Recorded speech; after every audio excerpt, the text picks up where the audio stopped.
Banyak anak muda generasi milenial, generasi Z sekarang itu suka ngomong gitu. Orang tua itu susah. Kamu nanti tua, nak. Kamu akan tua. Kalau kamu sudah terbiasa ngomongin orang tua susah, ribet, kamu pun nanti akan dikomentari sama anak-anakmu semacam itu. Demi Allah itu, pegang kalimat saya. Kalau ada anak sekarang, anak muda ngomong, susah ya ngomong sama orang tua, ribet, sensitif, dikit-dikit ini. Kamu pasti akan diuji dengan ujian yang sama.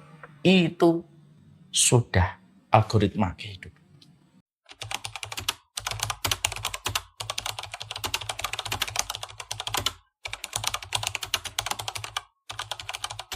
Assalamualaikum warahmatullahi wabarakatuh. Cinta kepada istri dan cinta kepada ibu merupakan sesuatu yang bisa digandengkan bersama. Dan kita tidak perlu membenturkan satu pintu dengan pintu yang lainnya. Ibu kita adalah pintu surga kita, jelas itu. Bagi kaum laki-laki itu tidak bisa tergantikan oleh apapun. Tapi istri kita itu merupakan partner kita, serta merupakan ibu dari anak-anak kita. Maka ketika kondisi sudah diatur detail di dalam kehidupan syariat dan selalu dilapisi dengan sebuah kata bersabar, maka ketika kita seorang wanita menerima seorang laki-laki, ya salah satu konsekuensinya ya kita menerima bukan hanya dirinya, tapi ibu yang melahirkan, bapak yang memberikan kepadanya keringat sampai dia bisa menjalani kehidupan. Itu satu paket dan tidak bisa dipisah. Sebagaimana pula laki-laki ketika dia menikahi satu paket. Dia menikahi istrinya dan menikahi keluarganya. Ketika dalam kondisi ada turbulence, ada benturan-benturan yang terjadi, ya, kita lihat akar permasalahannya itu apa. Pertanyaan yang disampaikan ini masih sangat global sekali dan saya tidak bisa menjawab. Kenapa sang laki-laki sampai mengambil keputusan dia mengejar cinta ibunya? Apa yang telah dilakukan istrinya? Apa yang terjadi dengan ibunya? Persoalan apa yang terjadi? Itu kan semuanya harus clear semuanya. Harus dijelaskan satu persatu. Karena kita tidak bisa menyikapi setiap masalah itu hanya berdasarkan satu versi. Tidak bisa kita menyelesaikan itu satu masalah itu dengan satu versi. Ya kita harus tahu dulu masalahnya apa.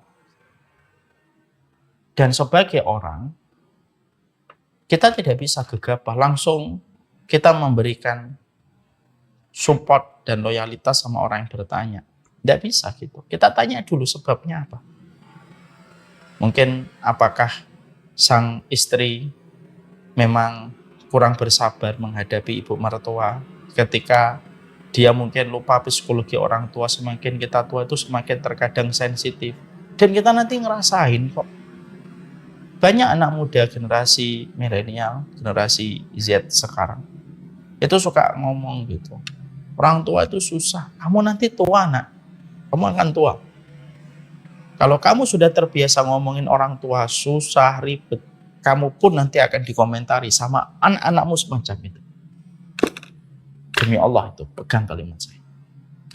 Kalau ada anak sekarang, anak muda ngomong, susah ya ngomong sama orang tua, ribet, sensitif, dikit-dikit ini. Kamu pasti akan diuji dengan ujian yang sama.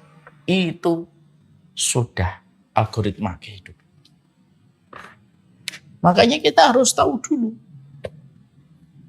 Ya, masalahnya apa dulu.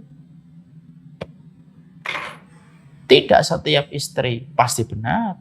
Tidak setiap ibu pasti juga benar. Nah, itu yang perlu kita sampaikan, didudukkan dulu. Kenapa?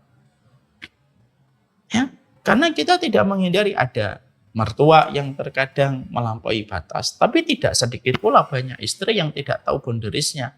Lalu ketika menikah, mungkin karena dia punya inner child, punya luka pengasuhan, lalu dia ingin memiliki utuh suaminya tanpa terbagi. Kita tidak pernah tahu ini. Makanya masalahnya harus betul-betul di breakdown itu detail. Supaya tidak ada titik samar di dalam memberikan sebuah opsi jawaban. Karena itu berbahaya. Ya. Jadi itu yang ingin saya sampaikan. Kalau disampaikan secara masih global banget, karena seorang suami pengen ngejar cinta ibunya dan tidak pengen cinta anaknya, ya jawaban paling benar ya kamu salah. Memang cinta ibu dan cinta istri itu masih bisa untuk didudukkan dan tidak perlu dibenturkan. Cuma saya yakin tidak sesederhana ini. Pasti ada perjalanan panjang kenapa sikap itu diambil. Dan itu yang kita harus tahu. Kita sebagai pemain di luar pagar yang tidak tahu, ya jangan menerjemahkan sendiri. Gak bisa kita menerjemahkan sendiri. Gak bisa. Dunia orang tua itu rumit, nak. Demi Allah. Saya baru 44 tahun aja sudah mulai ngerasain gitu. Sensitif gitu kadang. Dan menghadapi anak itu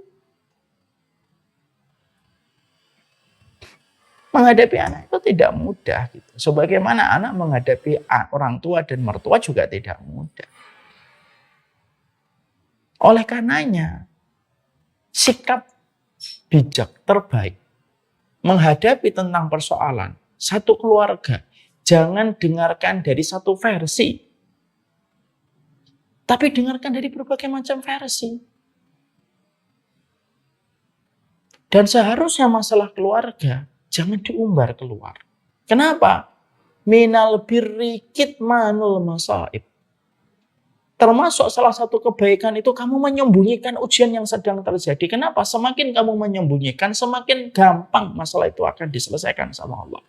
Tapi kalau kita sudah mengupload, membuka diri, kita ini hatinya kayak ikan di akuarium, kelihatan kemana-mana. Dan setiap orang komen, kayak ikan di akuarium, ikannya warna merah. Bagi yang suka warna merah ngomong, lucu ya ikannya, karena dia suka warna merah. Tapi bagi orang yang tidak suka warna merah, dia sukanya warna ikan kuning, dia ngomong, nggak bagus. Kenapa sih nggak kuning aja di akuariumnya? Dan kita nggak bisa ngontrol pikiran orang yang banyak. Makanya di dalam kehidupan keluarga, jelas kok, wasiatnya jelas. Hunna libasul lakum wa antum libasul lahunna. Kamu pakaian untuk suamimu, suamimu pakaian untuk kamu. Selesai. Kalau memang sudah terjadi sesuatu yang berat gitu, ya sudah mudah selesai mau diapain. Tapi cara menyelesaikannya itu adalah dimulai dengan kita itu menutup. Menceritakan secara privasi kepada orang yang kita percaya untuk mendapatkan jawaban. Bukan sesuatu yang kita buka. Jangan dibuka. Semakin banyak kepala yang tahu, semakin banyak pro dan kontra terhadap apa yang terjadi. Dan semakin banyak orang pro dan kontra, semakin susah mengendalikan. Kenapa? Karena setiap orang merasa punya privasi untuk punya kendali atas masalah itu. Karena dia sudah tahu. Nah itu yang kita harus mengerti. Saya tidak ngerti ini masalah apa ya. Tapi tadi katanya viral, saya tidak ngerti viral apa. Saya benar-benar nggak paham. Tapi itu jawaban saya. Jadi kita harus mengerti itu. Persoalan-persoalan keluarga itu tidak bisa kita ambil dari satu berita. Tidak bisa kok. Ya? Harus didudukkan benar. Dicari dulu dari hulu sampai hilirnya. Supaya kita bisa menyikapinya itu utuh. Mbak yang bertanya, saya tanya. Sus kopi sianidanya Jessica saja. Itu sampai berbulan-bulan. Sudah diputuskan dengan sidang. 7 tahun masuk ke penjara sudah sekarang berjalan. Itu pun gara-gara film. Absurd lagi tuh, ngambang lagi tuh. Kenapa? Karena memang kalau nyikapi satu masalah itu tidak sesederhana kita mendengar 5 menit omongan orang. Tidak bisa. Panjang masalahnya. Dan harus kita tahu. Ya bagi kita yang tidak terlibat langsung dengan masalah itu, kita harus nyampein kepada diri kita. Sudah itu tidak perlu kita tahu. Yang penting kita doakan yang terbaik. Tapi yang jelas, kita harus paham. Kalau yang saya tahu, mungkin nanti Pak Eri dan setiap laki-laki di sini sepakat. Mungkin di sini ada Mas Sigit, ada Naufal. Kalau laki-laki itu sederhana, Mbak. Siapapun yang memuliakan orang tuanya, demi Allah, laki-laki itu akan luluh hatinya sama seorang wanita yang memuliakan orang tua. Pasti begitu. Dan laki-laki itu berada pada kondisi yang sulit. Kapan? Kalau dia dihadapkan oleh seorang istri kepada satu pilihan. Saya atau ibu kamu. Laki-laki itu akan berada dalam kesedihan. Walaupun jawabannya clear kalau jawabannya. Kalau secara hukum ya clear lah. Orang yang melahirkan kamu kok. Tapi tentunya tidak bisa lagi ya. Kita harus kembali kepada basicnya. Masalah itu harus kita dengarkan dari berbagai macam versi dulu. Baru dicari titik temu. Sudah ketemu, masing-masing menyampaikan. Belum tentu semuanya sepakat pada titik poin yang sama. Apalagi hanya berangkat dari satu orang yang ngomong. Tentunya lebih tidak bisa lagi.